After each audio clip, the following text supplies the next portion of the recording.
নমস্কাৰ, মই নজৰুল ইছলাম কচুৱা কচুৱা পঞ্চায়তৰ আৰু আগন্তুক আপোনাৰ 59 নং বহমপুৰ সমষ্টিৰ সমূহ ৰাইজক মোৰ তৰফৰ পৰা আন্তৰিক শুভেচ্ছা আৰু ধন্যবাদ জ্ঞাপন কৰিছোঁ আৰু লগতে বহমপুৰ সমষ্টিৰ সমূহ ৰাইজৰ মই দোৱা আৰু আশীৰ্বাদ বিচাৰিছোঁ।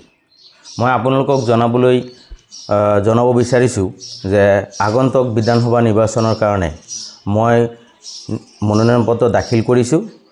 যোৱা 23 তাৰিখত আৰু 26 তাৰিখত ইয়াৰ আপোনাৰ আমাৰ একচেপ্ট হৈছে। গতিকে আপোনালোকক এতিয়া মোৰ তৰফৰ পৰা মই আপোনালোকৰ সহায় সহযোগিতা আৰু দোৱা বিচাৰিছোঁ। এই ইস্যু আপোনাৰ বহুত আছে বহমপুৰত, ইয়াত ক'বলগীয়া বহুত আছে। আপোনাৰ এতিয়া চাওক, মই যোৱা যিমান দিন ধৰি মই দেখা পাই আছোঁ, আজি আমাৰ বিগত দিনবোৰত স্বাধীনতাৰ পিছৰ পৰা আজিলৈকে আমাৰ বহমপুৰ অঞ্চলৰ যিটো আমাৰ কচুৱা হওক, চানখোলা হওক, আপোনাৰ বকুলগুৰি, তাৰপিছতে যমুনামুখ, এইবিলাক যিবিলাক মাইনৰিটি এলেকা আছে, এই মাইনৰিটি এলেকাবিলাকৰ একদম উন্নয়ন বোলোতে একোই হোৱা নাই আৰু যিও অলপ চলপ উন্নয়ন হৈছিল সেইবিলাকো ভাঙি চাঙি অৱস্থা নাইকিয়া হৈ গ'ল। আপুনি চাওক, আমাৰ যিবিলাক মাইনৰিটি এলেকা আছে, ৰাস্তা ঘাট আদি কৰি বা আমাৰ মাইনৰিটি সমাজৰ যিসকল লোক আছে, প্ৰত্যেক লোকসকল একদম দুখীয়া হৈ আছে আৰু ৰাস্তা ঘাটৰ অৱস্থা নাই।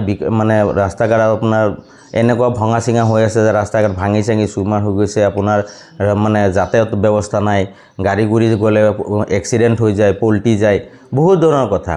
আৰু বিশেষকৈ যিমানবিলাক স্বাধীনতাৰ পিছত যিমানবিলাক দল আজি আমাৰ দলে শাসনত আহিছে বা আমাৰ মন্ত্ৰী হৈছে, MLA হৈছে, তেওঁলোকক মই দেখা পাইছোঁ যে তেওঁলোকে অকল আমাৰ এই মাইনৰিটি মানুহখিনিক এক সাইড কৰিছে। তেওঁলোকৰ কোনো ধৰণৰ উন্নয়ন কৰা নাই।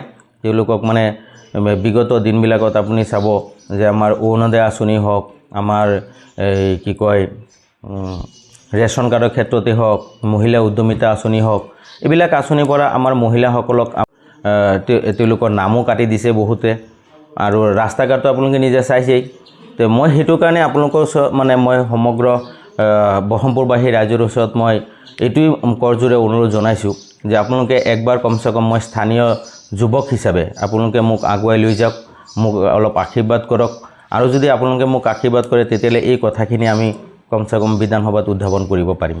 প্ৰতিদ্বন্দ্বী বোলোতে বৰ্তমান আপোনাৰ BJP আছে, কংগ্ৰেছ আৰু মিত্ৰজোঁটৰ পৰা আমাৰ মিত্ৰজোঁট আছে, তেওঁলোক আছে। তেওঁলোকৰ লগতে মূল প্ৰতিদ্বন্দ্বীটো হ'ব। কিন্তু আজি চাওক, যিসকলে যোৱাবাৰ আপুনি BJPৰ পৰা আমাৰ জিতু গোস্বামীদেৱ, তেখেতেও আপোনাৰ বিধায়ক আছিলে।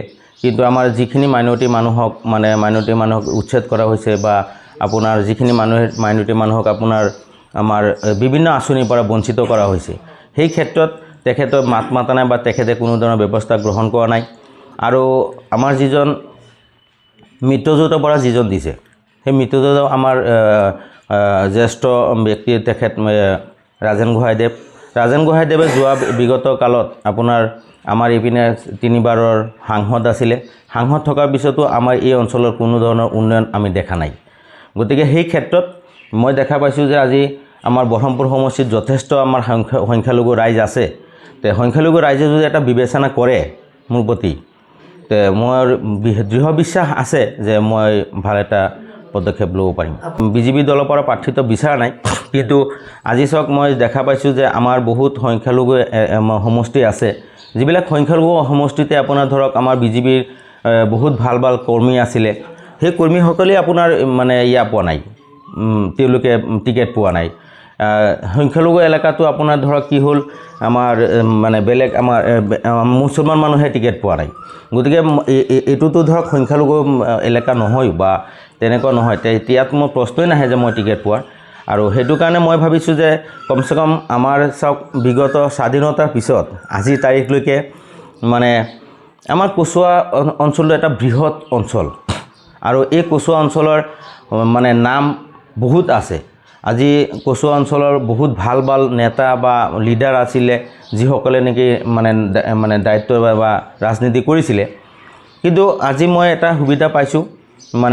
মোৰ কথা হৈছে, মই উদীয়মান যুৱক হিচাপে মোৰো এটা আশা আছিলে যে মই ভৱিষ্যতে কোনো দিন MLA হোৱাৰ এটা সপোন আছিলে।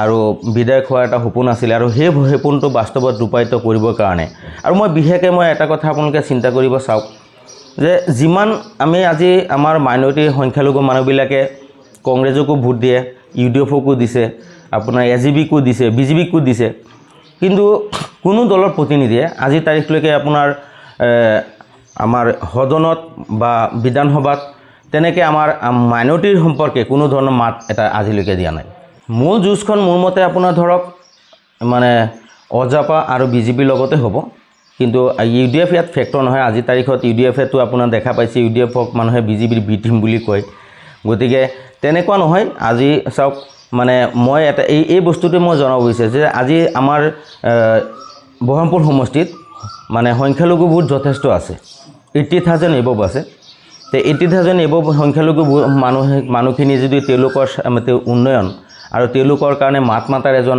যদি যোগ্য বুলি মোক বিবেচনা কৰি মোক ভোট দিয়ে আৰু মই এটা কথা মই দৃঢ়তাৰে ক'ব পাৰোঁ যদি মোক মাইনৰিটি মানুহখিনিয়ে ভোট দি মোক জিকাই দিব পাৰে তেতিয়াহ'লে সদনত মাইনৰিটি সমাজৰ প্ৰতিটো ক্ষেত্ৰত তেওঁলোকৰ সুখ দুখ প্ৰতিটো ক্ষেত্ৰত মই বিধানসভাত মই উত্থাপন কৰিম আৰু ইয়াৰলৈ তীব্ৰ বিৰোধিতা কৰিম আপুনি চাওক যোৱা টাইমছত আমাৰ মাইনৰিটি মানুহবিলাকে মানে BJPক বেয়া পায় ভোট দিয়ে কংগ্ৰেছক বা UDFক তে আজি UDFৰ বা BJPৰ বা কংগ্ৰেছৰ যিখিনি প্ৰতিনিধি জিকি বিধানসভাত যায় তেওঁলোকে আমাৰ এই সংখ্যালঘু মানুহখিনিৰ মানে দুৰ্দশাৰ প্ৰতি এটা মন্তব্য নাৰাখে আপুনি চাওক আমাৰ এই কান্দাপাৰা চানখোলা কচুৱা অঞ্চলত যিখিনি আপোনাৰ উচ্ছেদ হৈছিলে সেই উচ্ছেদৰ সময়তো মই দেখা নাই যে কোনো কংগ্ৰেছী বা UDFৰ বা কোনো বেলেগ দলৰ নেতাসকলে আহি ইয়াত কিবা এটা মানে ৰাইজক এটা সঁহাৰি জনাব তেনেকুৱা এজন পোৱা নাই গতিকে এইবিলাক মই দেখি মোৰ অৱশ্যে বহুত বেয়া লাগিছে আৰু মই আমাৰ সমাজখনৰ কাৰণে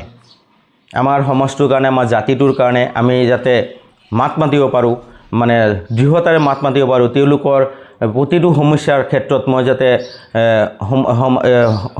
এই সমাধানৰ ব্যৱস্থা কৰিব পাৰোঁ তাৰ উদ্দেশ্যে মই আগবাঢ়ি আহিছোঁ মোৰ প্ৰতীক চিহ্ন ওলাইছে মোৰ প্ৰতীক চিহ্ন আপোনাৰ পানীৰ ওপৰত নাৱৰ ছবি যিকোনো খবৰৰ বাবে যোগাযোগ কৰক 7099017330 লগতে 7099017110 নম্বৰত